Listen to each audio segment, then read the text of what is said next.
Sir यहाँलाई स्वागत छ। थ्याङ्क यू सो मच, धन्यवाद। हर्क साम्पाले केही दिन अगाडि भनेका थिए यो अन्तरिम सरकारले अथवा यो बनेको सरकारले चाहिँ प्रत्यक्ष कार्यकारी प्रमुखको निर्वाचन गराउँदैन भन्थे, अन्ततगत त्यही गराए है। 100% सही हो, किनभने सुशीला कार्कीजीको यो सरकार चुनाव गराउने बहानामा स्थापना भएको सरकार हो। यो एउटा प्रोजेक्ट अन्तर्गत बनेको सरकार हो।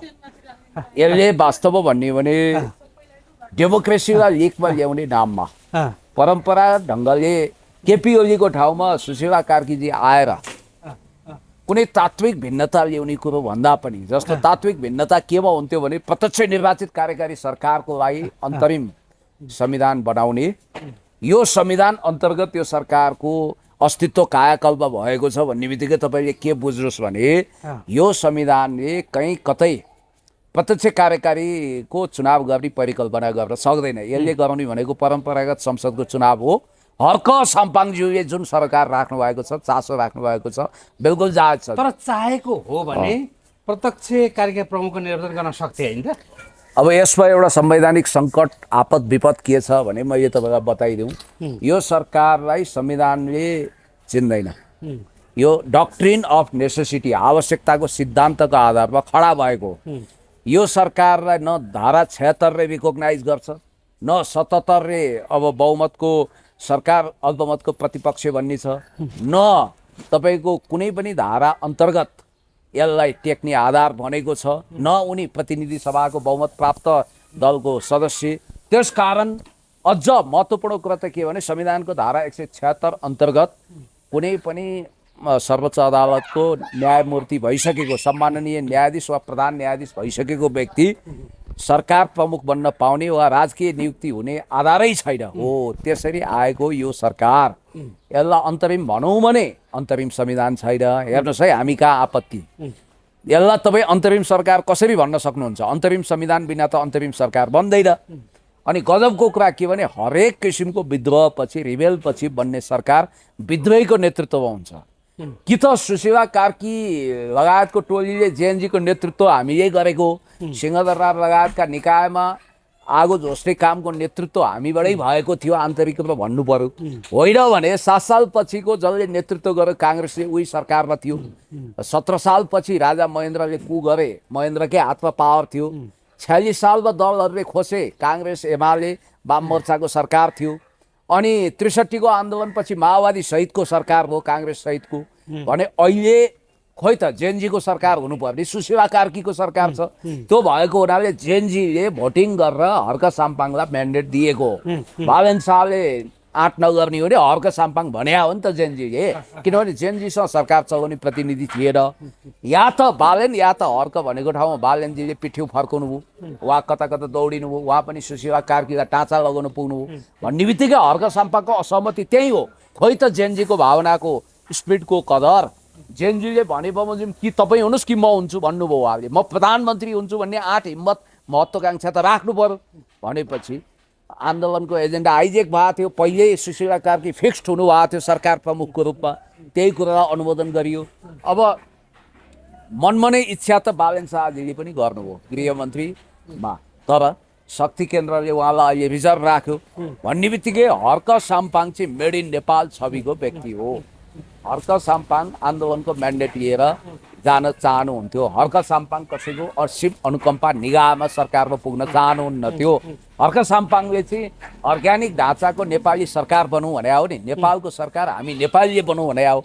अब अर्को कुरो तपाईँलाई म भन्छु, यो सरकारले के गर्थ्यो, के गर्न चाहन्छ भन्ने कुरा अलरेडी हामीलाई थाहा छ कि यो सरकारले गर्ने कुरा के हो भने जनआन्दोलनमा दमन, जेएनजी आन्दोलनमा दमन भयो भनेर दमनकर्ताहरूलाई कारबाही चाहिँ गर्छ। यो मैले देखिसकेँ होइन, कारबाही गर्ने अन्तिम तयारी छ। केही पपुलिस्ट काम गर्छ यसले। अर्को कुरो भ्रष्टाचार निवारणको नाउँमा केही नेतामाथि सम्पत्ति शुद्धिकरण अख्तियार राख्छ, यो हुन्छ। तर जेएनजी आन्दोलनले भनेको भ्रष्टहरूको सम्पत्तिलाई राष्ट्रियकरण गर्नुपर्छ, अनि त्यसपछि मुलुकमा प्रत्यक्ष कार्यकारीको चुनाव हुनुपर्छ भन्ने जुन एजेन्डा छ त्यो चाहिँ अहिलेलाई यिनीहरूले तुहाइदिए। अब यो हो भने जेएनजी 2 सुरु हुन बेर छैन। अब केही ठुला दलका नेताहरूलाई अथवा प्रमुखहरूलाई चाहिँ जेल हाल्ने षड्यन्त्र हुँदैछ, अहिले विदेश जाने अथवा उसको पासपोर्ट रोका गरियो केही नेताहरूको भन्ने कुरोमा आइराखेको छ। अब के ठुला दलका नेताहरू सबै जेल जाने हो? होइन, मलाई यो निर्लज्ज अभिव्यक्ति सुन्दा अचम्मै लाग्यो।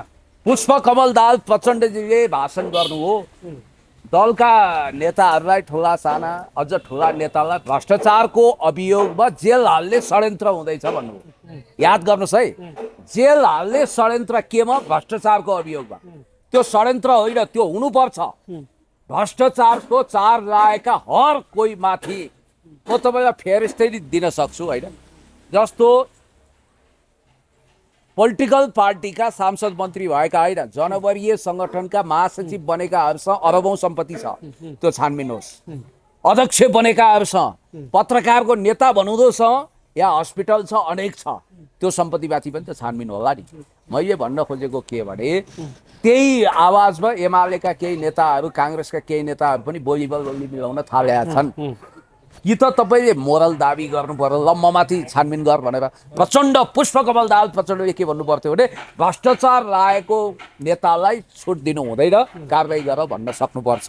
त्यो मोरल इन्टिग्रिटी राख्नुपर्छ। ऊ हर्क साम्पाङले भन्नु भएन म माथि अनुसन्धान गर, मसँग 4 आनाको पनि कुनै चार छैन भन्नुभएको छ। भनेपछि यसरी शिर निहुरिया छ कि डराएका छन्। प्रचण्डले त्यसो भने त प्रचण्डले त्यसो भनेर मात्रै तपाईँको निवर्तमान प्रधानमन्त्री केपी शर्मा ओली र निवर्तमान गृहमन्त्री रमेश लेखकको त पासपोर्ट रोका गर्ने भन्ने चर्चा त आयो त फेरि। गरिसकेका छ बाबा, पासपोर्ट रोक्का गरेका छ, भएको केही सम्पत्ति छ भने त्यो रोक्का गरेका छ, सबै रोक्का भइसक्यो। तपाईँले बाहिर जुन जुन समाचार पढ्नु भएको छ भित्र त्योभन्दा धेरै भइसक्यो। 3 गते पासपोर्ट बनाएको शेरबहादुरजीको बुढाबुढी बिचरा उपचार गर्छु भन्दा पनि बाहिर उड्न पाएका छैनन्। मैले बिचरै भने होइन, ससुरालीमा आश्रय लिनु परेको छ। ल हेर्नु त, हिजोसम्म राजा महाराजाको दरबार बिर्सौनी दरबारमा बसेर स्विमिङ पुल घरैमा स्थापना गरेर घरैमा मन्दिर आदि इत्यादि गजुर फडाएर बिहान उठ्न साथ भक्तजनहरूको स्तुति सुन्न अभ्यस्त। अहिले कोही ससुरालीमा जानु परेको छ, कोही माओलीमा जानु परेको छ, कोही म त सुन्दैछु कतिले त आफ्नो अवैध सम्पत्ति र अवैध गर्लफ्रेन्ड कहाँ कहाँ राखेका थिए, त्यहाँ जाँदा यहाँ नआउनु तपाईँको प्रमाण के छ, यहाँ तपाईँलाई मैले चिनेकै छैन, जानु जानु जानु भनेर ढोका बन्द गरे। याद गर्नु है, हिजो जसलाई गर्लफ्रेन्ड बनाएर राखे बेलुका बेलुका सुटुक्क जान्थे होइन, मोहरा मात्रै होइन त्यस्ता, चिकन चिल्ली लिएर जान्थे, महँगो रक्सी लिएर जान्थे, एक रात बास बस्थे। अनि घरमा सोधे भने होइन आज अबेला लेट नाइट पार्टी थियो वा मिटिङ थियो भन्थे। त्यस्ता मान्छेका ती गर्लफ्रेन्ड, ती दाजुभाइ, ती अवैध सम्बन्ध, त्यो अवैध सम्पत्ति राख्न दिएकाहरूले पनि खबरदार भनिसके, यिनीहरूलाई ढोका बन्द गरे। अब यिनीहरूको जम्मा सम्पत्ति के थाहा छ म तपाईँलाई भनिदिउँ, यो लुटको धन फुपूको श्राद्ध, जसले लुटेर कमायो नि त्यसको जम्मा जम्मी उसको पूर्जामा भएको सम्पत्ति पनि सुरक्षित नहुने भयो, त्यसलाई पनि शुद्धिकरण लाग्ने भयो भन्ने बित्तिकै अरूलाई दिएको त लुटको धन फुपूको श्राद्ध, चोरमाथि चकार राखिसक्यो, त्यो हुँदैन। अरबौँ करोडौँ कति लुटे कति के गरे। त्यसकारण म भन्छु भ्रष्टाचार र अपराध विरुद्ध शून्य सहनशीलताको नीति अप्नाएर अपराधी कसैको दाइ हुँदैन, भाइ हुँदैन, केटी हुँदैन, बहिनी हुँदैन, अपराधीको कुनै भाषा हुँदैन, भेष हुँदैन, देश हुँदैन। अपराधी चाहे जुन आइडियोलोजीको होस्, अपराधी भ्रष्टाचारी देशद्रोहीलाई कडाभन्दा कडा कारबाही गर्नुपर्छ। हजुर, जस्तै एउटा समाचार आयो, जनहस्ताले भनेको छ भारतको एउटा सेनाको अधिकृत र बालेन शाह लगायतको केही भेटघाट भन्ने पनि ठ्याक्क मैले देखेँ होइन। त्यो तपाईँले देख्नुभयो केही थियो के हो? होइन, एउटा कुरा तपाईँलाई के भन्छु भने नि, बालेन शाह भन्ने मान्छेमाथि गहिरो अनुसन्धान गर्नुपर्छ। यो मान्छे, यसको जुन कपडा कालो छ, चस्मा त मेरो पनि कालो छ, उसको झनै कालो छ, यो मान्छेको झन् मनै कालो छ। यो मान्छे मानवता विरुद्ध खडा भएको मान्छे हो। यसको इतिहासै तपाईँको घपलाबाजीमा सुरु भयो क्या, किनभने यो मान्छे खुद आफ्नो गीत सृजना नगरिकन अरूको गीतबाट सुरु गर्ने मान्छे हो। गाई त बाँध्यो ढुङ्ग्रोमा मै छैन, गरिबको चमेली बोलिदिने कोही छैन। यो त रामेशको सङ्गीतको गीत हो नि त, आफ्नै सङ्गीतको आफ्नै शब्दको जसरी उनले प्रस्तुत गरे। दोस्रो कुरो मैले तपाईँलाई के भनौँ भने, यो मानिस गरिबको नाम लिएर पछि गरिबमाथि नै गरिबको रगत र आँसु बगाउने मान्छे हो। यसलाई गरिबको आँसुले पोल्छ, किनभने यसको कारणले करिब करिब प्रत्यक्ष वा अप्रत्यक्ष रूपमा 50,000 भन्दा बढी मान्छे बेरोजगार भए, भोकमरीमा गए, 10,000 भन्दा बढी मान्छे विस्थापित भए। यो मान्छेको कारण हजारौं हजारको रोजगारी गुमेको छ, कैयौँको ठेला खोसिएको छ, कैयौँको घर भत्किएको छ। अझै यो मान्छे काठमाडौँ तोड्ने अभियानमा छ। अझै हर्क साम्पाङले खबरदारी गर्नुभएको छ। म भन्छु हर्क साम्पाङजी, यो मान्छेको डोजर जुन बस्तीमा चल्छ नि, तपाईँ हामी सँगै जाउँ। त्यो डोजर हामीले रोक्नुपर्छ, चाबी खोज्नुपर्छ। होइन भने यो मान्छेले काठमाडौँ यसै त यत्रो मान्छे हेर्नु सिंहदरबार जलाउने कुरोको कुरा गरौँ। आज पो राज्य उसको फेभरमा छ। आज पो सुशीला कार्कीलाई उसले आफ्नै रिमोटबाट चलाएछ र सोध्छ। आज पो उसले 2-4 जना मान्छे लिएर भूमिगत कुनामा बसेर योजना बनाउँछ। सुदन गुरुङ र यो बालेन शाह, यी 2 जना मान्छेमाथि मसिनोसँग छानबिन हुन्छ। भोलि हर्क साम्पाङ सरकारमा आउन सक्छन्, हामी जान सक्छौँ, हामी गर्छौँ। किनभने इतिहासमा घटनाहरू लुक्दैन। यो मान्छेले 2 चोटि सिंहदरबार जलाउने घोषणा गरेका छन्। त्यो विषयमा छानबिन हुनु पर्दैन? म भन्छु उच्च स्तरीय छानबिन आयोगले सुदन गुरुङ र बालेन शाहमाथि पनि अनुसन्धान गर्नुपर्छ। अब धेरैले भन्छन् बालेन शाह भनेको आफ्नो श्रीमतीको लागि सिंहदरबार जलाउनु तयार हुने मान्छे, जनताको छोराछोरीले तातो गोली खाएर चाहिँ नि प्राण त्याग्दासम्म श्रद्धाञ्जलीसम्म भनेन, अथवा अन्तिम विदाईमा पनि गएनन्। त्यति पनि दया माया रहेन। मानवतै छैन त। मानवता भएको मान्छेले यत्रो काठमाडौँबाट ती गरिब सुकुम्बासीहरूलाई हट्छ। तिनको चाहिँ देश होइन, तिनको भूगोल होइन, तिनमा माया छैन यहाँ होइन। पूर्जामा जग्गा थिएन, बेग्लै कुरा हो। ती पनि यो देशको नागरिक होइनन्। 2 पैसा कमाएर बसेका बच्चा पालेका मान्छे चना चटपटी बेच्ने, फुटपाथमा व्यापार गर्नेलाई खेद्छ। अनि अर्को कुरो म तपाईँलाई भन्छु, कुनै दिन जसरी मान्छेहरूले अरूको घर घेरा हालेका छन्, सधैँ त पदमा बस्दैन होला यो मान्छे।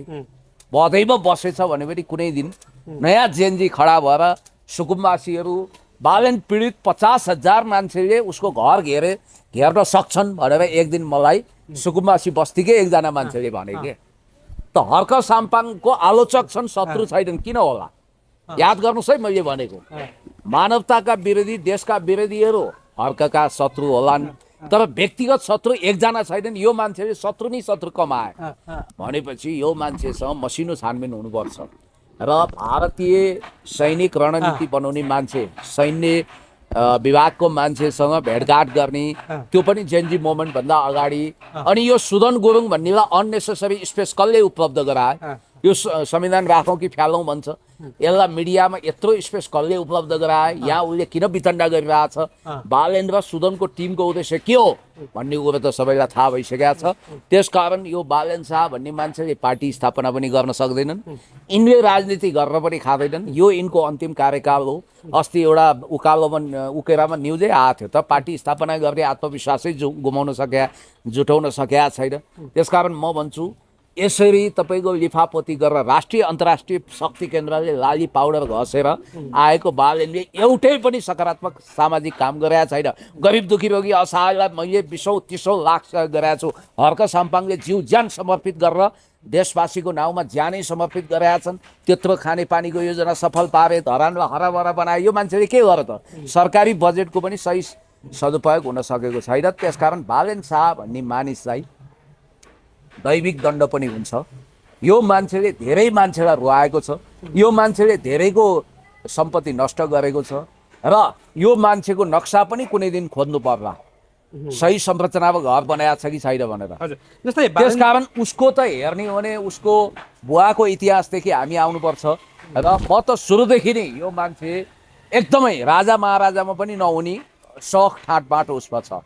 उसले कसैलाई नमस्कार फर्काउँदैन। होइन, अब तपाईँको बालेन शाहको जो पिता हुनुहुन्थ्यो, उहाँको पिता नै दरबारको चाहिँ नि दरबारमै काम गरेको भन्ने कुरो आएको छ नि त। होइन, दरबारमा त काम गरे होला नि, कर्मचारी होला, नरदेवीमा काम गर्थे। अझ म तपाईँलाई बताइदिन्छु, दरबार निकट वैद्यखाना, सिंहदरबार वैद्यखानामा हुँदा चन्द्र घन्टु भन्ने एउटा आयुर्वेदिक किताब यसले रामदेवको कम्पनीलाई उसको पिताले दिएको भन्ने कुरा आएको छ। आउँदैन। त्यसैले मैले भन्न खोजेको के भने बालेन शाह वास्तवमा भन्ने भने एउटा रहस्यमय पात्र हुन्, खतरनाक पात्र हुन् र डिप स्टेटको निम्ति उनी आफूलाई प्रयोग गर्दैछन् भनेर हाम्रो उसले भन्दै थिए, बरु उहाँको पनि इन्टरभ्यू लिनु होला प्रेम होइन, कैदीजीको। त्यही त डिपी स्टेटमा पनि उहाँ त्यहाँनिर रहेको जुन भारतीय प्रधानमन्त्री नरेन्द्र मोदी पनि त्यसको मेम्बर रहेको, बालिन मेम्बर रहेको, अमेरिकन युथ काउन्सिलमा मेम्बर रहेको भन्ने कुरामा आइरहेको छ के हो यो तपाईँलाई भनिदिउँ, अहिले प्रमुख कार्यकारीको चुनाव गर्ने एजेन्डालाई तुहाउने नि बालेन शाह हो। सुन्दा तपाईँलाई यो अचम्म लाग्छ। डिप स्टेटमा तपाईँको यो मेम्बर छ, बालेन मेम्बर हो, तपाईँलाई थाहा छ? होइन, डिप स्टेटको लागि यिनी काम गर्छन् भनेर प्रेम कैदीले भन्नुभएको छ। प्रेम कैदीले गएर अनुसन्धान गर्नुहुन्छ, उहाँ पुरानो पत्रकार हो, एकचोटि उहाँसँग गएर इन्टरभ्यू लिनुहोस्। तपाईँलाई मैले एउटा इन्ट्रेस्टिङ कुरा भने, यो प्रमुख कार्यकारीको चुनाव गराउनुपर्छ भनेर बालेन शाहले किन स्ट्याटस लेख्दैनन्, किन पहल गर्दैनन्? तपाईँलाई भनिदिउँ, यो प्रमुख कार्यकारीको चुनाव गराउने कुरा चाहिँ बडो अचम्मको भयो क्या। माओवादी शान्ति प्रक्रियामा आएपछि प्रचण्डको मुख्य एजेन्डै यही थियो, प्रमुख कार्यकारी राष्ट्रपतिको चुनाव हुनु पर्यो। अनि उनले भित्ता रङ्ग्याए, सबैले भित्ते राष्ट्रपति पनि भन्न सुरु गरे। अहिले प्रचण्डले प्रमुख कार्यकारीको पनि नाम लिँदैनन्, किनभने उनी चुनाव हार्ने भए। यहाँ व्यक्ति केन्द्रित एजेन्डा सेट भयो क्या। त्यसपछि 72 सालमा केपी ओली लोकप्रिय भइसकेपछि केपी शर्मा ओलीज्यू यो प्रमुख कार्यकारीको चुनाव गर्नुपर्छ भन्नेमा पुग्नुभयो। फेरि उहाँको ओह्रालो यात्रा सुरु भएपछि उहाँले यो हुँदैन, वेस्ट मिनिस्टरमै जानुपर्छ भन्ने हो। बिचमा बालेन शाह निकटका मान्छे र खुद बालेन शाहले पनि मुलुकमा प्रत्यक्ष निर्वाचित कार्यकारी चाहिन्छ भन्नुभयो। अहिले यो एजेन्डा कहिलेकाहीँ रविले भन्नुहुन्छ, रवि पनि त्यतातिर त्यति हुनुहुन्न, उहाँको त अहिले भइसै आएको छैन होइन, जेलमा हुनुहुन्छ। एक मात्र व्यक्ति बालेन शाहको एजेन्डा छ यो। बिचरा त्यो निकोलस भुसाल त अब उहाँ के बोल्नुहुन्छ, के गर्नुहुन्छ उहाँ आफैलाई थाहा छैन होइन। उहाँ बिचरा ट्याउ ट्याउ गर्नुहुन्छ, उहाँको कुरालाई मान्छेले सिरियसली लिँदैनन्।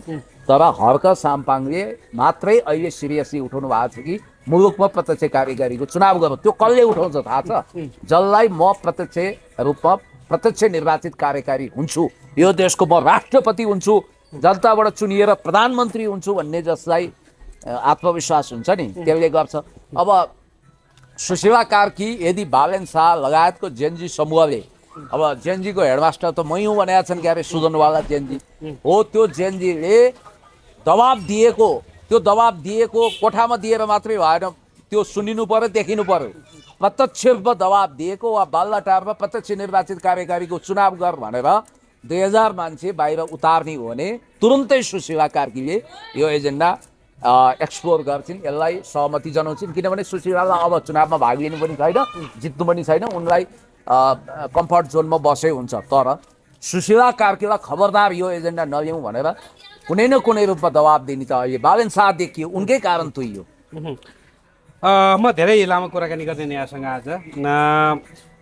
धेरैले भन्छन् अब हर्क साम्पाङ चाहिँ अलिकति शब्द चयनमा चाहिँ ध्यान दिनु पर्यो होइन, अलिकति यो आफ्नो पदको पनि मर्यादा राख्नु पर्यो भन्ने किसिमको टिका टिप्पणी धेरै सुनिन्छ अहिले होइन।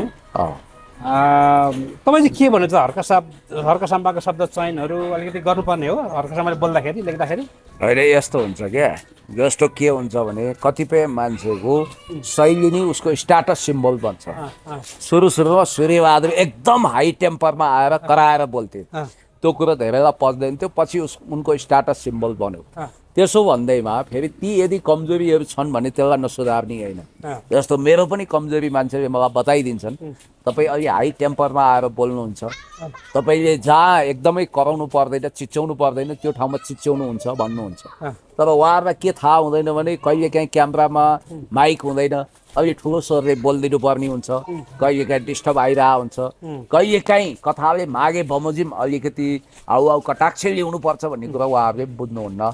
अब मलाई लाग्छ हर्क साम्पाङ जस्तो परम चतुर पनि भन्छु म उहाँलाई, स्ट्राटेजिकल रूपमा, कार्यनीतिक रूपमा त अब विदेशी दलाली गर्ने चतुर भयो यहाँले क्या। त्यो एउटा ठ्याक्कै धेरैले भन्छन् क्या, हर्क साम्पाङ चाहिँ इमान्दार मान्छे हो, चतुर होइन, धुर त होइन, म परिभाषा जोडिहाल्छु।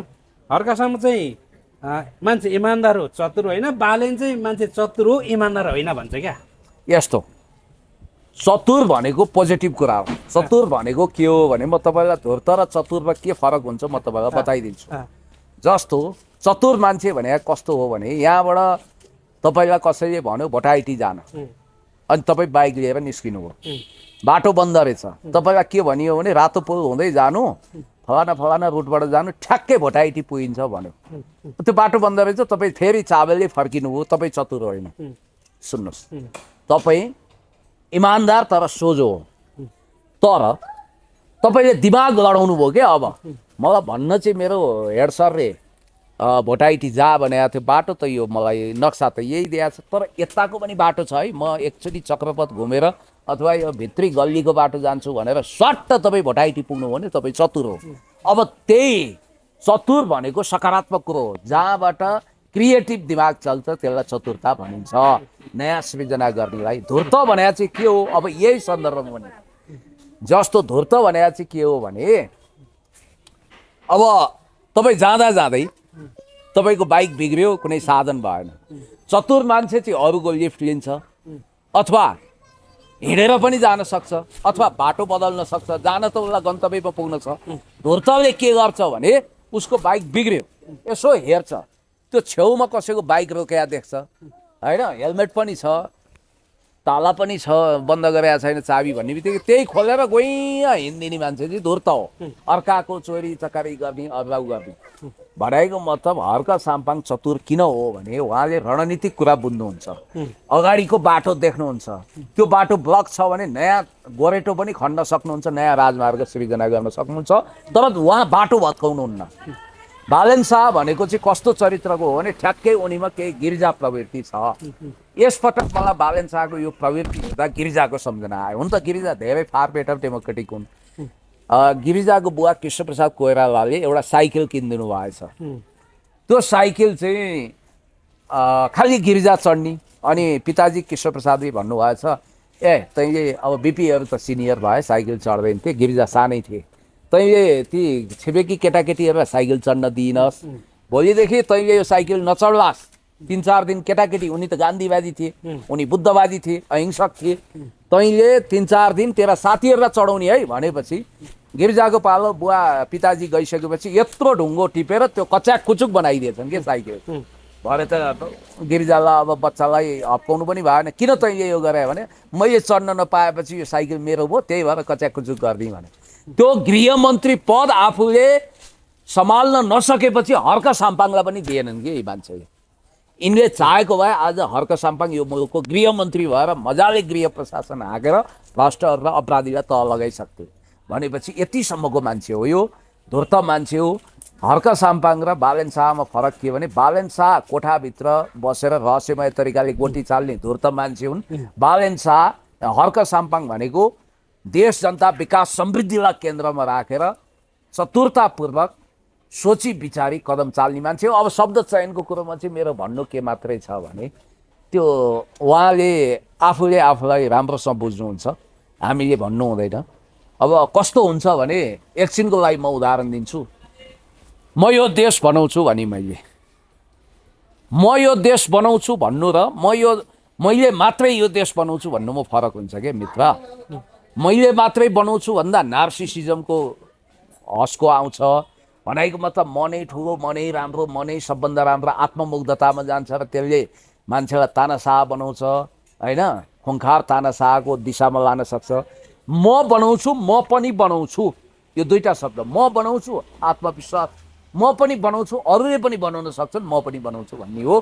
त्यसकारण मलाई लाग्छ हर्क साम्पाङ जस्तो समाजवादी चिन्तनको व्यक्तिले यो कुरा मजासँग बुझ्नु भएको छ। धन्यवाद।